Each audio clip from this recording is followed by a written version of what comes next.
Welcome to Arch Ghost, the show focused on creating high caliber, adaptable, and prosthetically driven full arch surgeons.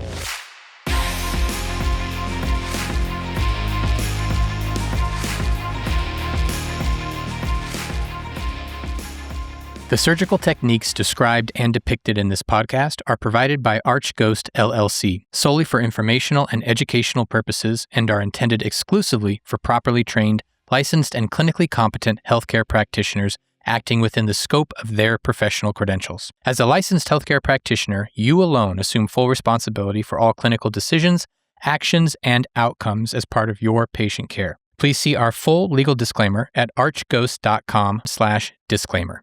So today I want to talk about a topic that I get asked frequently about, and that is how often should I be doing full arch surgery to really get good at it?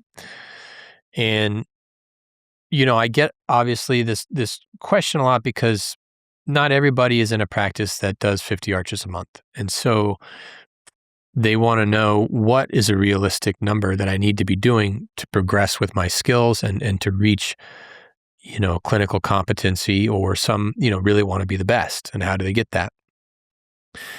The obvious answer to this is the more you can do, the better, right? Okay. So we've established that's the obvious answer.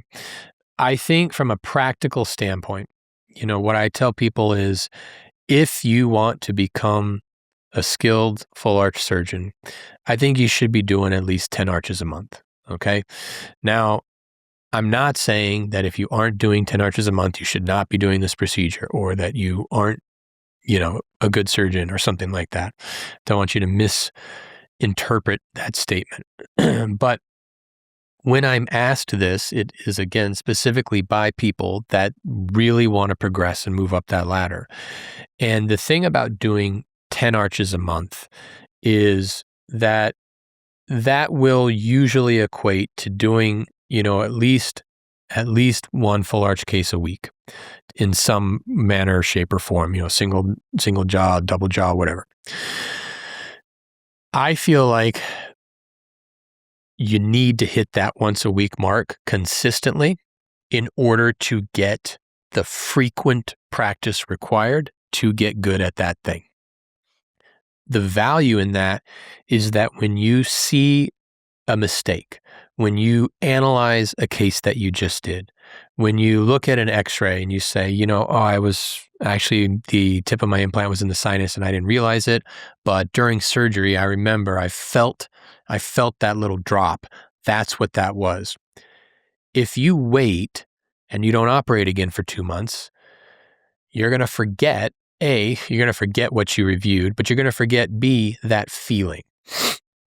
The value for me and for surgeons in my position, and why we're able to progress so quickly, is that when I have an experience like that and I look at all my cases and I learn from them and I, think about them and take notes, whatever that thing is that I learned, I go back the next day and I do it, or I change it, or I adjust it, or I practice it. And then I see whatever happens that day, where I want to improve, and I go back and do it the next day. And I make that adjustment and I make that change. When you only operate once a month, it just becomes so hard to consistently remember those things and make those changes and learn from your mistakes.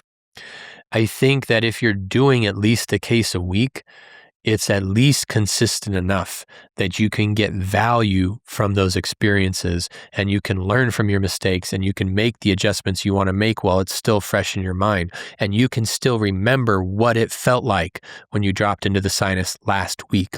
You can still remember what that bone felt like when you only got a torque of 25 when it was last week. So that's really the value there in selecting that arbitrary frequency. So the other side of that is, when you are doing cases infrequently, once a month, once every couple months, you really don't get a good picture of when and why complications occur. If you only operate a tiny, tiny amount, you can get the false sense of security that what I'm doing is working, and maybe it's not the best way to do it. And the reason for that is fortunately, knock on wood, a lot of full arch complications aren't super common. They might happen 2% of cases, 3% of cases, sometimes 5%, or maybe there's one that's 10%. But if you only do 10 arches a year, it may take you 2 years before you see a complication. And you might think, oh, well, I'm really doing well because I don't really have a lot of problems. But if you were to operate that same way and you did 1,000 arches that year, maybe you'd have a significant amount of issues. You just didn't do enough to see the percentage play out. And so operating at a higher volume gives you a more accurate understanding of what complications you have, what complications you're creating, what works, what doesn't work. Is a one-tooth cantilever sufficient? Can you get away with 2? Should you not have any? All those things are hard to see when you only do 10 arches. So 10 arches a year. Sorry. I think if you're doing 10 arches a month, you're doing enough that you can see some of those things play out. And you also don't get that false sense of security. So, the next side of the question is, all right, well, so what do you do if you want to get really good at full arch surgery? I think the first thing is what we talked about, finding a way to cut at least 10 arches a month. Now, this might not be possible in your own practice. And if it's not, you might need to look at a part-time job at an implant center, at a full arch surgery center. There are a number of them now. Whether you're an oral surgeon or general dentist, there are opportunities out there to operate. And I think that's critical, and I talk to people that hear that information and are like, great, and they go do it. And I talk to other people that are like, well, I can't do that. My practice doesn't have that volume, and I need to work in my practice. And it's kind of like, okay, well, that's fine, but don't expect to master full arch surgery when you're doing one case every 2 months. So I understand that your situation is different, but you need to prioritize in your mind, what's more important to me? Do I want to be a private practice owner and do 6 arches a year? Or do I want to do, 100 or 200 arches a year? And maybe I have to hire an associate to cover my practice 2 days a week. So neither is right or wrong. And I'm not saying that either is right or wrong. I'm just advocating that when I get that question, everybody wants to have their cake and eat it too. They want me to tell them how they can become, a world-renowned full arch surgery expert, but they only do 6 arches a year in their private practice. It's like, well, you got to do more. And I think there's a misunderstanding with what it takes to get good at full arch surgery because arches are harder to come by. But that doesn't change the fact that experience is needed. And what I mean by that is, what would you say, to somebody, if you're an oral surgeon that, came to you and said, hey, I've done 50 sets of wisdom teeth. I am an expert. Let me teach you a course, or let me show you how to do this. You would laugh at them and say 50 sets, some of you guys do that like in 1 week on Christmas break. And you're like, that doesn't make you an expert. You should do, 10,000 sets of wisdom teeth. And in the private practice, general dental world is probably, a crown or a root canal. If you had a new graduate come to work at your practice as an associate and say, yeah, I've done 25 crowns. I know everything there is to know about crowns, and I am an absolute expert. You would laugh at them and tell them, try doing 1,000. You got a ways to go. For some reason, because it's harder to get arches, there's the idea that if you've done 25 or 50, you're an expert and you have it all figured out. But just because they're harder to get in your office doesn't change the math on the reps. You still have to get the reps. No different than you do with wisdom teeth, no different than you do with crowns, no different than you do with root canals.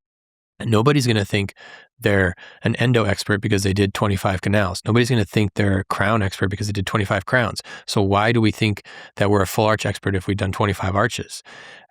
So that you have to understand that. And if that is your goal to get to that expert status, you got to find a way to do more. That's what it comes down to.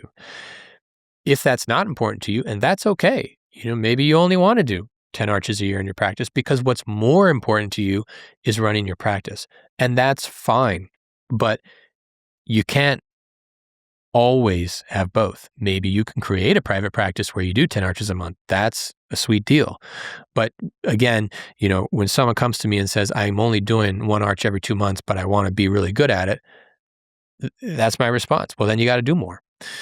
The good news is that there are more opportunities than ever out there today for people that want to get good at full arch surgery. There are a number of places, whether you're an oral surgeon, whether you're a periodontist, prosthodontist, general dentist, there are a number of practices that you can look to work at that focus on either full arch surgery exclusively or, dental implants and do a high volume of full arch surgery. So that's the good news, is that if you want to incorporate that style of practice into your career, it's never been a better time to do that. So that's the note I want to end on, is that positive note.